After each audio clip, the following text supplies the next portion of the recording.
India நிலையான அரசியல் கொள்கைகளை கொண்டுள்ளது. இந்தியாவும் ஜப்பானும் மிகவும் பொருத்தமான கூட்டாளிகள். இரு நாடுகளும் இணைந்து தொழில்நுட்ப புரட்சியை ஏற்படுத்தும். அணுசக்தி துறை தனியாருக்கு திறக்கப்படும். நியூக்ளியர் எனர்ஜி, ஏஐ, ரோபோட்டிக்ஸ் ஆகிய துறைகளில் இரு நாடுகளும் இணைந்து செயல்படும் என்று ஜப்பானில் பிரதமர் மோடி அறிவிப்பு. விரிவாக பார்க்கலாம் இந்த வீடியோவில். டோக்கியோவில் நடைபெற்ற இந்தியா ஜப்பான் கூட்டு பொருளாதார கூட்டத்தில் பிரதமர் நரேந்திர மோடி ஆகஸ்ட் 29 அதாவது இன்று ஆற்றிய உரை இரு நாடுகளுக்கும் இடையே ஒரு புதிய அத்தியாயத்தை துவக்கியுள்ளது. அமெரிக்க அதிபர் டொனால்ட் ட்ரம்ப் உலக நாடுகளுக்கு அதிக வரிகளை விதித்து நெருக்கடி கொடுத்து வருகிறார். அவரது நேட்டோவில் இருக்கும் நாடுகளே இதை விரும்பவில்லை. அமெரிக்காவின் கைப்பாவியாக இருக்கும் உக்ரைன் நாடும் டாலரை வர்த்தகத்துக்கு பயன்படுத்துவதில்லை. டாலரை பயன்படுத்தினால் அவர்களது நிதி பாதிக்கப்படும் என்று கருதி உக்ரைன் அதிலிருந்து வெளியேறியது. உக்ரைன் மீது ரஷ்யா போர் துவக்கியது. இதையடுத்து அந்த நாட்டின் மீது பொருளாதார தடை விதித்தது நேட்டோ நாடுகள். ரஷ்யாவிடமிருந்து இந்தியா கச்சா எண்ணெய் வாங்குகிறது. இதன் மூலம் ரஷ்யா வருமானம் ஈட்டுகிறது. உக்ரைன் மீது போர் தொடுக்கிறது என்று ட்ரம்ப் குற்றம் சாட்டியிருந்தார். உக்ரைன் மீது போர் தொடுக்க இந்தியா உதவுகிறது என்று அமெரிக்கா இந்தியா மீது நெருக்கடி கொடுத்தது. ரஷ்யாவிடமிருந்து எண்ணெய் வாங்கக்கூடாது என்றது. ஆனால் அமெரிக்கா, ஐரோப்பிய நாடுகள் ரஷ்யாவிடமிருந்து இறக்குமதி செய்கின்றன. இதனால் இந்தியா மீது 50% வரியை ட்ரம்ப் திணித்தார். இந்த நிலையில்தான் மோடியின் ஜப்பான் பயணம் அமைந்துள்ளது. 7 ஆண்டுகளுக்கு பிறகு பிரதமர் மோடி ஜப்பான் பயணம் மேற்கொண்டுள்ளார். இன்று அவர் ஆற்றிய உரையில் உலக அரங்கில் இந்தியாவின் வளர்ந்து வரும் பங்கையும் ஜப்பான் உடனான உறவுகளை மேலும் வலுப்படுத்துவதற்கான உறுதியையும் அளித்தார். பொருளாதார சக்தியாக இந்தியாவின் எதிர்காலம் குறித்த நம்பிக்கை பிரதமர் மோடியின் வார்த்தைகளில் எதிரொலித்தன. மோடி ஆற்றிய உரையில் உலக வளர்ச்சிக்கு இந்தியா 18% பங்களிப்பை அளித்து வருகிறது. இந்தியாவின் மூலதன சந்தைகள் நல்ல வருமானத்தை ஈட்டித் தருகின்றன. வலுவான வங்கித்துறையும் உள்ளது. குறைந்த பணவீக்கம் மற்றும் குறைந்த வட்டி விகிதங்கள் உள்ளன. சுமார் $700 பில்லியன் அந்நிய செலாவணி இருப்பு உள்ளது. 2017 நாங்கள் ஒரே நாடு ஒரே வரியை அறிமுகம் செய்தோம்.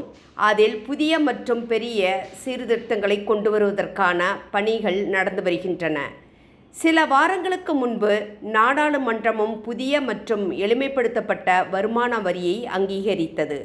எங்களது சீர்திருத்தங்கள் வரிமுறைக்கு மட்டுமில்லை, வணிகம் செய்வதை எளிதாக்குவதை நாங்கள் வலியுறுத்தியுள்ளோம். வணிகங்களுக்கு ஒற்றை டிஜிட்டல் சாளர ஒப்புதலை நாங்கள் ஏற்பாடு செய்துள்ளோம். இந்திய துறைமுகங்களின் கொள்ளளவு இரட்டிப்பாகியுள்ளது. 160க்கும் மேற்பட்ட விமான நிலையங்கள் உள்ளன.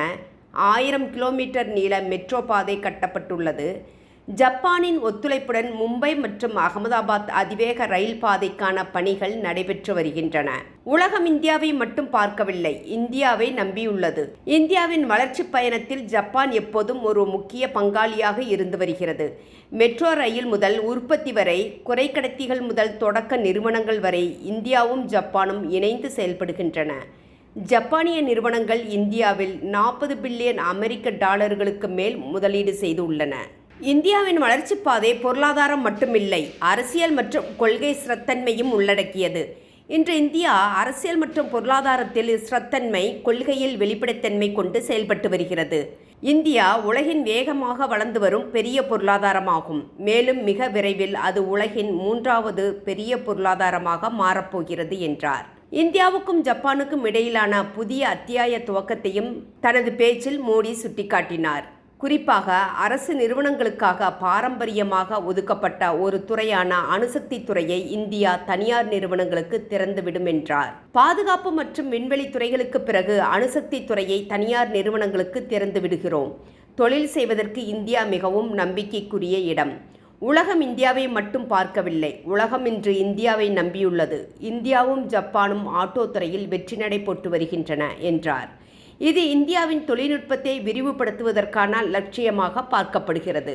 வளர்ந்து வரும் புவிசார் அரசியலுக்கு ஏற்ப இந்தியாவும் ஜப்பானும் பாதுகாப்பு மற்றும் விண்வெளி தொழில்நுட்பங்களில் ஒத்துழைப்பை ஆழப்படுத்த புதிய வழிகளை ஆராய்ந்து வருகின்றன. இந்தோ பசிபிக் பிராந்தியத்தில் முக்கிய கூட்டாளிகளாக தங்கள் உறவை மேலும் உறுதிப்படுத்துகின்றன. குவாட் அமைப்பில் இந்தியாவும் ஜப்பானும் உள்ளன. இது இந்தோ பசிபிக் பிராந்தியத்தின் அமைதி மற்றும் ஸ்திரத்தன்மையை உறுதி செய்கிறது. இரு நாடுகளும் பிராந்தியத்தில் பாதுகாப்பு மற்றும் பொருளாதார ஒருங்கிணைப்பை மேம்படுத்த முயற்சிப்பதால் இந்த வளர்ச்சி மிகவும் முக்கியமானதாக பார்க்கப்படுகிறது. ஜப்பான் இந்தியாவில் அதிக அளவில் முதலீடு செய்துள்ளது. எஃகு, வாகனம், ரியல் எஸ்டேட் மற்றும் புதுப்பிக்கத்தக்க எரிசக்தி போன்ற தொழில்களில் குறிப்பிடத்தக்க பங்களிப்புகளை வழங்கியுள்ளது.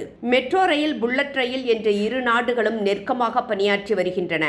இந்தியாவின் உள்கட்டமைப்பை மேம்படுத்துவதில் ஜப்பான் முக்கிய பங்கு வகிக்கிறது.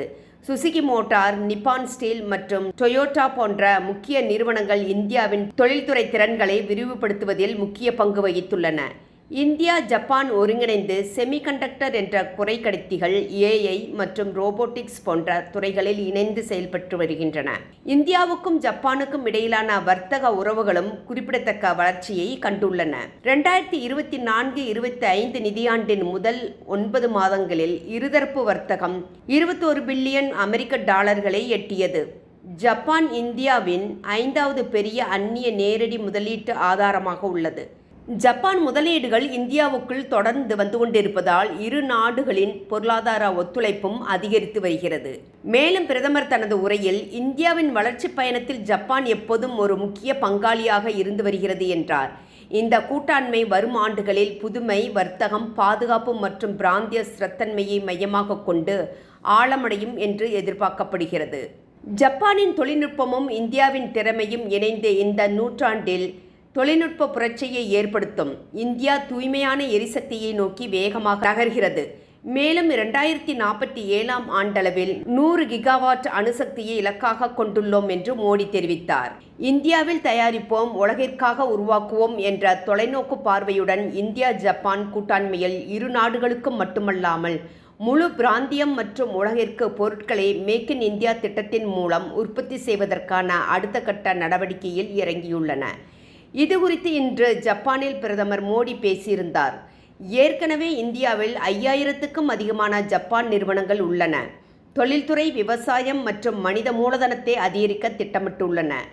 ஜப்பானிய தொழில்நுட்பத்தை பயன்படுத்தி இந்தியாவில் தயாரிக்கப்படும் பொருட்களுக்கு ஆப்பிரிக்கா மற்றும் மேற்கு ஆசியாவில் ஏற்றுமதி சந்தைகள் குறித்தும் ஏற்கனவே விவாதிக்கப்பட்டுள்ளன. இந்தியா, ஜப்பான் கூட்டு பொருளாதார கூட்டத்தில் உரையாற்றிய ஜப்பான் பிரதமர் இஷிபா, ஜப்பானின் மேம்பட்ட தொழில்நுட்பமும் இந்தியாவின் சிறந்த திறமையும் ஒன்றை பூர்த்தி செய்கின்றன. இது நமது பொருளாதார உறவுகளின் வியத்தகு விரிவாக்கத்திற்கு வழிவகுக்கிறது. பல ஜப்பானிய நிறுவனங்கள் மேக் இன் இந்தியாவில் முக்கிய பங்கு வகிக்கின்றன. இன்று இரு நாட்டு நிறுவனங்களுக்கு இடையே புதிய ஒத்துழைப்பு ஆவணங்களில் கையெழுத்தாகிறது. இது இந்தியாவில் அதன் முதலீட்டை மேம்படுத்துவதற்கும் ஒத்துழைப்பை வலுப்படுத்துவதற்கும் ஜப்பானின் உறுதியை அளிக்கிறது. இரு நாடுகளையும் மையமாக கொண்டு விநியோக சங்கிலியை சீராக உருவாக்கி வருகிறோம் என்பதற்கு இது சான்றாகும். எதிர்காலத்தில் இருதரப்பு ஒத்துழைப்பை விரும்புகிறேன். இதை அடைய 3 முக்கிய முயற்சிகள் தேவை. மக்களிடையே பரிமாற்றங்களை மேம்படுத்துதல், தொழில்நுட்பம் மற்றும் சந்தையை இணைக்க வேண்டும். மும்பை, அகமதாபாத் அதிவேக ரயில் கட்டுமானத்தில் பல ஜப்பானிய நிறுவனங்கள் இணைந்து செயல்படுகின்றன. 40 ஆண்டுகளுக்கு முன்பு இந்தியாவில் நுழைந்த மாருதி சுசுகி இப்போது குறிப்பிடத்தக்க சந்தை பங்கை கொண்டுள்ளது என்றார். குஜராத்தின் முதல்வராக மோடி இருந்தபோது பலமுறை ஜப்பான் சென்று இருக்கிறார். அதனால் ஜப்பான் ஒன்று மோடிக்கு புதிது இல்லை. முதலீட்டாளர்களையும் தனிப்பட்ட முறையில் அறிந்து வைத்திருக்கிறார். அதனால் ஜப்பான், இந்தியா தொழில் கூட்டாண்மை சாதகமாக இருக்கும் என்று எதிர்பார்க்கப்படுகிறது. நண்பர்களே, உங்களது கருத்துக்களை பரிமாறவும். எங்களது யூடியூப் சேனலை சப்ஸ்கிரைப் செய்ய கீழே இருக்கும் பெல் பட்டனை அழுத்தவும். நன்றி.